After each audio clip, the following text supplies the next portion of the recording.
교회를 싫어하는 사람들이 갈수록 많아집니다. 교회 다니는 사람들이 존경을 받지 못합니다. 사람들은 더 이상 교회 다니는 사람을 부러워하거나 존경하지 않습니다. 이렇게 된 것에 대한 책임은 누구에게 있겠습니까? 가장 큰 책임은 목회자에게 있다. 저는 생각합니다. 성경 말씀을 올바로 가르치고 성경대로 교회를 바르게 이끌어가는 목회자가 점점 줄고 있기 때문입니다. 그러나 모든 책임이 목회자에게만 있지는 않을 것입니다. 신실하게 하나님 말씀대로 살아가려고 애쓰는 교인들도 줄고 있기 때문입니다. 오늘 본문은 교회를 섬기는 집사에 대해서 말씀합니다. 그래서 본문을 다음과 같이 세 가지로 나누어서 생각해 보려고 합니다. 첫째, 집사의 선출. 둘째, 집사의 자격. 셋째, 집사의 상급. 첫째입니다. 집사의 선출. 집사는 어떻게 뽑는 것인가? 그저 목회자가 임명하면 되는 것인가? 아니면 전체 교우에서 투표로 뽑아야 하는 것인가? 이런 방법들을 생각해 보려는 것입니다. 그런데 먼저 오늘 본문이 분명하게 말씀하고 있는 것, 많이 말씀하고 있는 것부터 잠시 언급하겠습니다. 본문은 주로 집사의 자격을 말씀하고 있습니다. 우선 8절과 9절이 말씀하고 있는데 그냥 읽어보기만 해도 무슨 뜻인지 분명히 알 수 있을 만큼 이해하기가 쉽습니다. 그런데도 주변 현실을 보면 자격을 갖추지 못한 사람들이 집사가 되는 일이 너무도 흔합니다. 자격을 갖추지 못한 사람이 집사가 되면 그 교회는 교회의 본질이 빠르게 망가집니다. 그런데 이렇게 자격이 안 되는 사람을 집사로 세우는 일을 누가 합니까? 안타깝게도 주로 목회자들이 합니다. 그러니 그런 교회가 성경이 요구하는 바른 교회로 자라날 수 있겠습니까? 매우 힘들 것입니다. 물론 목회자가 집사를 임명하는 그 방법 자체를 잘못되었다고 말할 수는 없습니다. 그러나 교우들이 집사를 직접 뽑든지 목회자가 임명을 하든지 간에 성경의 기준에 맞지 않게 행하는 것은 분명히 잘못입니다. 자격이 안 된 사람이 집사가 되면 어떤 일들이 벌어질 수 있겠습니까? 제가 겪어본 일 중에서 말씀드리면 집사가 안 되었으니 창피하다고 교회를 떠나가는 사람도 있습니다. 이제는 집사가 아니라고 신앙생활을 소홀히 하는 사람도 있습니다. 성경의 가르침을 보면 서리 집사와 안수 집사를 갈라놓지 않았습니다. 서리 집사라는 것은 우선 서리가 국어 대사전에 따르면 서리는 조직에서 결혼, 그러니까 사람이 생겼을 때 그 직무를 대리하거나 그런 사람을 뜻합니다. 예를 들면 학장서리, 국무총리 서리입니다. 근데 집사 서리 안 그러고 서리 집사라고 바꿨습니다. 어쨌든 서리 집사는 쉽게 말하면 집사의 일을 하지만 집사가 아닌 집사가 서리 집사입니다. 안수 집사는 안수를 받아서 집사가 된 정식 집사. 근데 이렇게 구분하지 않았습니다. 성경에서는. 그럼에도 불구하고 자격이 현저하게 모자라는 사람들에까지 집사 직분을 주면서 하는 말이 안수 집사가 아니라 서리 집사이기 때문에 괜찮다. 그런 식입니다. 그래서 서리 집사로 임명하는 교회들이 많습니다. 어떤 경우에는 사회적인 지위가 있는 사람이 교회에 출석하면 그를 대접하는 차원에서 집사를 임명합니다. 오래 다녔는데 교회에서 아무 직분도 안 주면 섭섭할까 봐 집사직을 줍니다. 아마 여러분도 대부분 다른 교회에서 서리 집사로 지냈을 겁니다.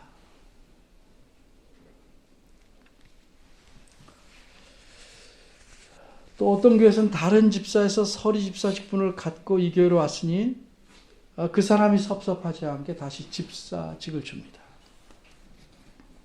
제가 아는 어떤 교회는 교인 수의 90%가 서리 집사였습니다. 정말로 그 교회에 봉사할 일이 많아서 서리 집사들이 꼭 필요하다면 한시적으로 기간을 정해서 봉사하고 기간이 지난 뒤에는 엄격히 심사해서 합당치 못한 사람은 떨구고 합당한 사람만 집사로 세우면 될 것입니다. 그런데 그렇게 합니까? 인정 때문인지 대부분 그렇게 엄격하게 하지 못합니다. 그래서 일단 한번 집사가 된 사람은 계속 집사직을 유지하게 됩니다. 그러면 계속 집사직을 한다면 안수 집사와 무슨 차이가 있습니까? 잠시 봉사하게 만든 서리 집사라면 그게 끊어지고 그래야 되는데 그런 집사와 계속 집사 직분을 갖는 안수 집사 차이가 그냥 없어져 버린 겁니다. 그럼 어떻게 이런 문제를 고쳐서 교회가 바른 교회로 자라날 수 있겠습니까? 이제 집사를 어떻게 선출해야 하는지 살펴보겠습니다. 먼저 10절부터 봅니다. 이에 이 사람들을 집사가 될 만한 사람들, 후보자들을 먼저 시험하여 보고 그 후에 책망할 것이 없으면 집사의 직분을 하게 할 것이요. 이 말씀이 무슨 뜻인지 아는 것은 우리로서는 어렵지 않을 것입니다. 먼저 그 사람이 집사가 될 만한가를 살펴보고 책망이 없으면 집사로 세우라는 겁니다. 근데 그 사람의 외모를 보거나 학력이나 사회적 지위를 보라는 것 아닙니다. 그 사람의 언행과 생활, 삶을 보라는 겁니다. 그걸 살펴보라는 겁니다. 이렇게 하려면 적지 않은 시간이 필요합니다. 이렇게 교회 전체가 그 사람을 들여다보고 살펴보고 책망할 것이 없으면 집사의 직분을 하게 하라는 겁니다. 이렇게 면밀하게 살펴보려면 목회자나 장로님 한두 분이 살펴보는 것이 아니라 가급적 많은 사람이 다각도로 살펴보는 것이 안전하고 정확할 것입니다. 이런 차원에서 집사를 선출하는 방법으로 목회자가 임명하는 것보다는 교회에서 투표하는 것이 더 바람직할 수 있습니다. 그런데 투표도 성경의 기준에 따르지 않으면 타락한 방법이 되고 맙니다. 어떻게 투표합니까? 내가 좋아하는 사람? 성경의 기준이 아니라 내 마음에 드는 사람을 뽑거나 나와 더 이런저런 관계로 친한 사람을 뽑는 경우가 있습니다. 성경의 기준을 무시하고 인정이나 친분을 내세워서 자기 기준에 따라 집사를 뽑으면 교회는 타락하기 시작합니다. 심지어 우리 교회에서도 점점 이런 경향이 보인다. 저는 그렇게 생각합니다. 좋은 선출 방법을 사용해서 투표를 하는데 오히려 나쁜 결과를 만들지 않도록 매우 조심해야 할 것입니다. 어쨌든 임명을 하든 선출을 하든 교회가 집사 될 사람을 먼저 다각도로 살펴봐서 그 사람에게 책망할 것이 없어야 그를 집사로 세울 수 있는 것입니다. 이게 집사를 선출하는 방법입니다. 두 번째입니다. 집사의 자격. 집사의 자격에 대해서는 이 10절을 기준으로 앞쪽에 두 구절, 그 뒤에 두 구절, 이렇게 모두 네 구절이 말씀하고 있습니다. 그런데 집사의 자격에 대해 생각하기 전에 우리가 반드시 명심해야 될 사실이 있어서 말씀드리려고 합니다. 이 집사의 자격에 대해 말씀하는 이 내용은 집사 후보자나 그렇게 되려는 사람만 관계가 있는 내용이 아닙니다. 왜 그렇습니까? 집사의 자격은 한마디로 그 사람이 성숙한 그리스도인인가에 달려 있습니다. 근데 모든 그리스도인들은 성숙해야 합니다. 성숙하지 않는 그리스도인은 죽었거나 병들었거나 아니거나 셋 중 하나입니다. 따라서 오늘 본문은 어떤 사람이 집사가 되느냐 아니냐를 말씀하고는 있지만 넓게 말하면 모든 그리스도인들이 갖추어야 할 성숙함의 모습이 어떤 것인지를 알려주고 있습니다. 그래서 이 본문의 내용에 우리가 귀를 기울여 하는 것입니다. 그럼 본문에서 제시하고 있는 집사가 될 만한 성숙한 사람은 어떤 사람입니까? 우선 8절과 9절을 보겠습니다. 8절은 이와 같이라는 말로 시작합니다. 무슨 뜻입니까? 앞부분인 1절에서 7절은 감독이 될 사람이 어떤 자격을 갖춰야 하느냐를 말씀합니다. 그래서 감독이란 편하게 생각하면 오늘날의 목회자다 이런 의미로 생각하면 일단은 무난할 것입니다. 따라서 이와 같이라는 말은 감독이 되려면 성숙한 사람이어야 하는 것처럼 집사도 나름대로 성숙한 사람이어야 한다는 의미입니다. 8절을 보면 성숙한 게 무엇인지 그 모습 4가지를 나열합니다. 그런데 엄밀히 말하자면 그 모습은 단 한 가지입니다. 첫 번째 것 한 가지고 다음에 나오는 3가지는 첫 번째 것을 설명해 주는 내용입니다. 따라서 한마디로 말하면 집사의 자격은 단 한 가지, 즉 단정하고 단정함입니다. 그 사람이 단정한가 아닌가, 그게 기준입니다. 그러나 단정함이란 수염을 깨끗이 깎고 말끔한 차림을 갖고 이런 외모적인 단정함을 말하는 것이 아닙니다. 이것은 다른 사람들에게 존경받을 만한, 교회 바깥 사람에게까지도 존경받을 만한 언행의 단정함, 생활의 단정함을 의미합니다. 바꿔 말하면 인품의 단정함입니다. 근데 존경받을 만하려면 적어도 다음 3가지는 갖추어야 적어도 그 사람을 성경의 기준으로 단정하다 이렇게 말할 수 있는 것입니다. 그럼 그 3가지가 무엇입니까? 첫째는 일구이연하지 않는 겁니다. 이 말의 원뜻은 혀를 2개를 갖지 않는다는 뜻입니다. 2개의 혀를 갖지 않는다. 비유적인 말인데 상황에 따라 말을 바꾸거나 사람에 따라 말을 바꾸고 거짓말하지 않는 겁니다. 일구이연하는 사람은 단정하지 못한 사람입니다. 둘째는 술에 임박이지 않는 것입니다. 술을 먹을 수는 있으나 자제력을 잃거나 습관적이 되지 않아야 한다는 의미입니다. 여기서 음주에 대해서, 술 먹는 거에 대해서 좀 언급하겠습니다. 한국 교회는 지혜롭게도 술을 전혀 못 먹게 교회에서 가르쳤습니다. 그런데 지혜였습니다. 의도는 좋았으나 성경보다 더 심하게 나가는 부작용도 생겼습니다. 이렇게 말하면 종종 오해하거나 제 말을 오용하는데 미리 잘라 말씀드립니다. 제가 결코 술을 먹어봐라 권하는 것 아닙니다. 혹시 술을 드시는 분이 여러분 중에 있다면 제발 자신이 성경적으로 문제가 없으니 술을 마신다 이렇게 말하지 말고, 아직 나는 술을 끊을 만큼 성숙하지는 못하다 이렇게 생각하는 게 성경적으로 옳습니다.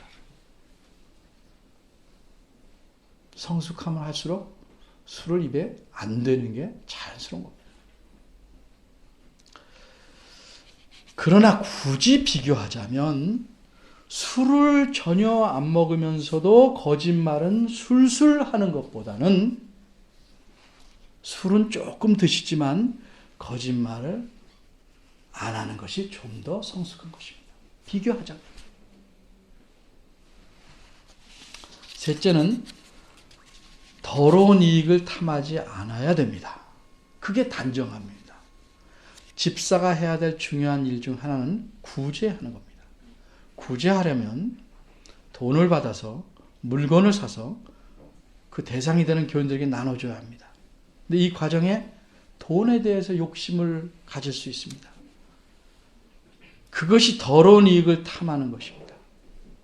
따라서 재정을 떼어먹거나 물건을 살 때 백지 영수증을 달라고 해서 깎아 사고 정가를 써서 차액을 취하는 사람은 단정치 못한 사람이므로 집사가 돼서는 안 됩니다. 물론 사람은 완전할 수 없습니다. 그런데 자신이 살아가는 삶에서 어떤 방향으로 가는지, 성숙해 나가는 방향으로 살아가는지를 드러내야 합니다. 그래서 비록 완전하거나 완벽하지 못하지만 저 사람은 성숙하려고 애쓴다. 이런 그래서 존경을 받을 만한 사람이어야 집사가 될 수 있는 것입니다. 그런데 이렇게 단정함을 갖춘 사람, 즉 일구이연하지 않고 술에 임박이지 않고 더러운 이익을 탐하지 않는 사람은 예수님을 믿지 않는 사람들 가운데도 있을 수 있습니다. 예수님을 믿지 않아도 자기를 잘 훈련해서 수양해서 그렇게 단정하게 살아가는 존경할 만한 사람들이 더러 있습니다. 그런 사람들이 교회에 나오면 교회에서 집사가 될 수 있겠습니까? 아닙니다. 그럼 왜 안 됩니까? 그들은 아직 9절에서 말하는 집사의 자격을 갖추지 못하였기 때문입니다. 이제 9절을 보겠습니다. 집사는 깨끗한 양심에 믿음의 비밀을 가진 자라야 한다. 이렇게 분명히 말씀합니다. 비록 외적인 행동은 단정해서 존경을 받을 만할지라도 그 마음속에 무엇인가를 갖고 있지 않으면 집사가 될 수 없다는 겁니다. 그것이 무엇입니까? 믿음의 비밀입니다. 그러기에 아무리 존경받을 만큼 단정한 사람이라도 교회에 나오자마자 집사가 될 수 없습니다. 감독도 마찬가지예요. 그래서 저 위에 6절에 보면 새로 입교한 자도 말진 이렇게 얘기합니다. 믿음의 비밀을 갖기 전에는 집사 직분을 행할 수 없습니다. 그럼 이 믿음의 비밀이라는 것이 무엇인가?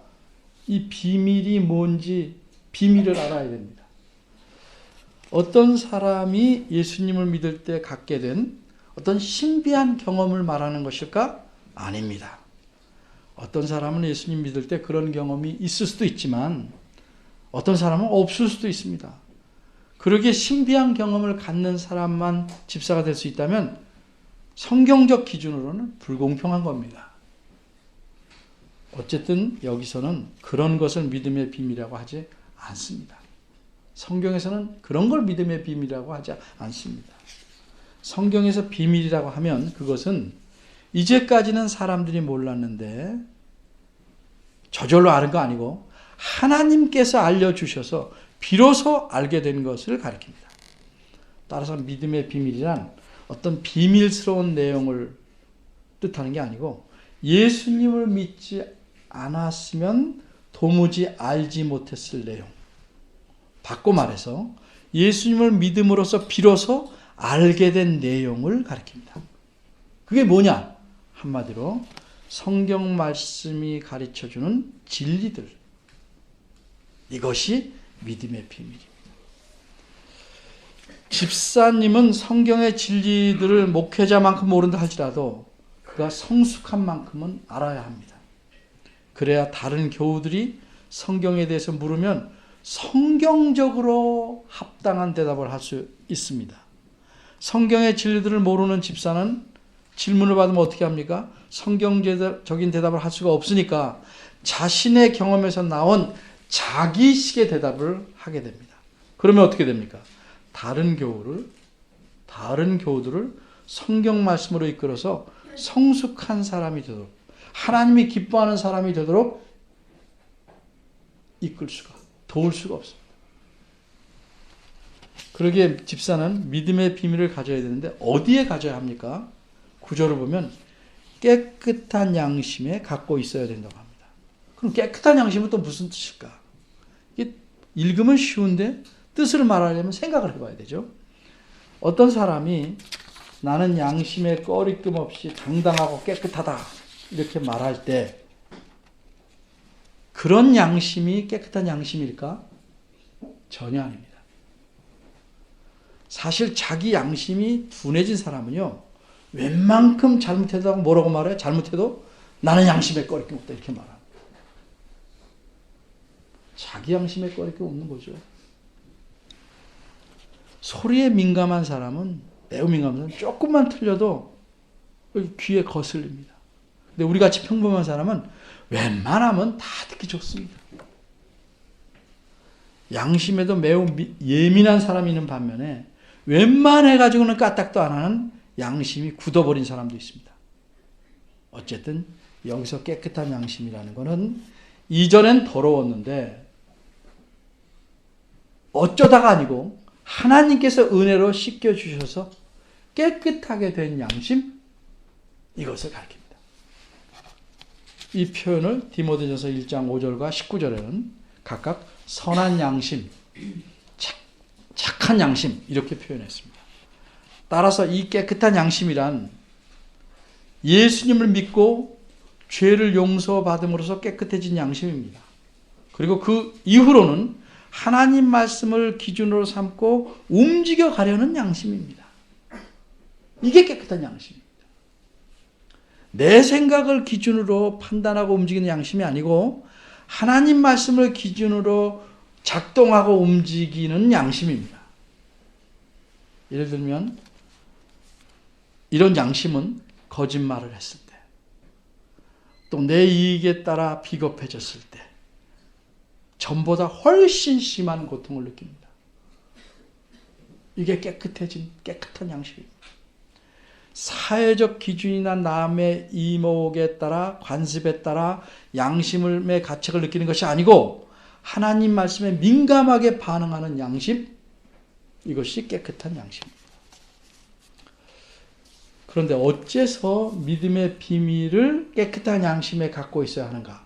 이 점에 대해서 생각해 보겠습니다.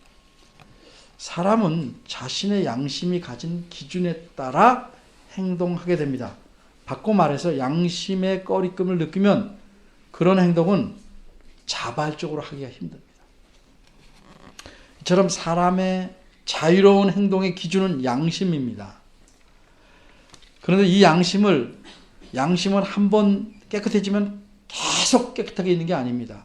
깨끗하게 계속 유지하고 조절해서 이 양심의 기능이 올바로 작동하게 만들어야 됩니다. 그럼 그렇게 만드는 것이 무엇입니까? 그것이 믿음의 비밀입니다. 다시 말해서 성경 말씀의 진리입니다. 디모데 후서에도 나오고 제가 종종 얘기하지만 성경 말씀이 우리에게 어떤 기능을 합니까? 책망함, 진리들을 가르쳐주고 교훈하고라고 그랬는데 책망함. 우리가 처음에 깨끗한 집에 들어가 살아도 몇 달 동안 청소를 안 하면 어떻게 됩니까? 집은 거의 돼지우리 수준으로 변합니다. 하나님께서 우리 양심을 씻어주셔서 깨끗해졌다 할지라도 이 양심을 계속 깨끗하게 유지하려면 성경 말씀이 가르치는 진리를 알고 그 진리대로 살아야 더 더럽히지 않고 깨끗함을 유지할 수 있는 겁니다.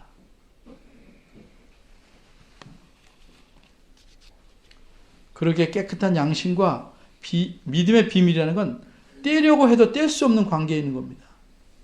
이처럼 믿음의 비밀은 하나님께서 은혜로 깨끗하게 해주신 양심에 있을 수밖에 없는 것이고, 이런 믿음의 비밀, 이런 성경 말씀의 진리가 있어야 양심은 계속 깨끗함을 유지할 수 있는 것이기 때문입니다. 따라서 집사될 만한 사람을 살펴보는 것은 그 사람의 단정함이라는 것이 자신의 명예와 체면, 훈련에서 나온 것인지 깨끗한 양심의 믿음의 비밀을 가졌기 때문에 그런 건지를 잘 살펴봐야 합니다. 오늘 본문을 통해서 우리는 세 구절만 설명했습니다. 하나님은 어떤 분이신가? 하나님은 교회에서 집사를 바르게 뽑아서 교회가 교회답게 건강하게 자라나기를 원하신다 하는 사실을 우리가 알게 됩니다. 그래서 우리는 집사를 함부로 성경 말씀의 기준에 맞지 않게 그렇게 뽑거나 임명해서는 안 됩니다. 그렇게 함부로 하는 것은 비유하자면 잘 아름다운 나무를 잘 옮겨 심어놓고 농약을 계속 부어서 그 나무를 죽이려는 것과 똑같습니다. 미친 짓입니다.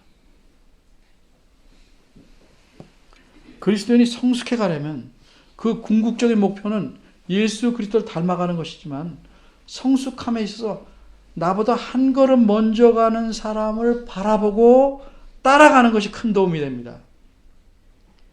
교회에서 집사는 이렇게 한 걸음 앞서서 다른 교우들을 성숙함으로 이끌어가는 역할을 하는 것입니다. 또 집사의 임무인 구제와 돌봄의 일을 잘 감당해서 교회를 따뜻하고 건강하게 만드는 활력소 역할을 합니다. 그래서 집사는 장식품이 아니고 교회에서 매우 중요한 역할을 하는 사람입니다. 이미 집사로 임직된 분들은 자신의 역할을 매우 잘 감당해야 합니다. 또 모든 교인들은 단정함에 이를 만큼 성숙해져서 집사로 선출되든 아니되든 집사의 자격을 갖춰보는 것이 성숙해지는 1차 목표다. 이렇게 목표로 삼는 것이 옳은 겁니다. 이렇게 될 때 교회 전체가 균형 있게 성숙해지는 것이고 하나님을 기쁘시게 하는 교회가 될 것입니다.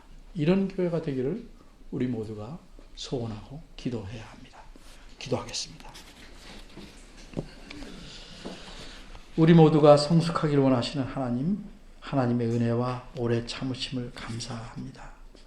저희는 참 더디게 성숙합니다. 때로는 그리스도의 장성한 분량에 이르도록 닮아가는 일에 관심이 적습니다. 그저 우리의 간구하는 것이 이루어져서 내가 만족한 삶을 살아보려는 데에만 관심을 기울일 때가 많습니다. 주님, 저희의 이러한 미숙한 생각을 고쳐주시고 주님께서 저희들에게 무엇을 원하며 무엇이 우리 삶에서 가장 중요하고 필요한 것인지를 알게 하시고 깨닫게 도와주옵소서. 저희들의 힘으로는 무척 부족합니다. 주님의 말씀에 순종하도록 이끌어 주옵소서. 더욱 주님을 닮기 소원하오니 저희를 긍휼히 여겨 주옵소서. 예수님의 이름으로 기도합니다. 아멘. 다 같이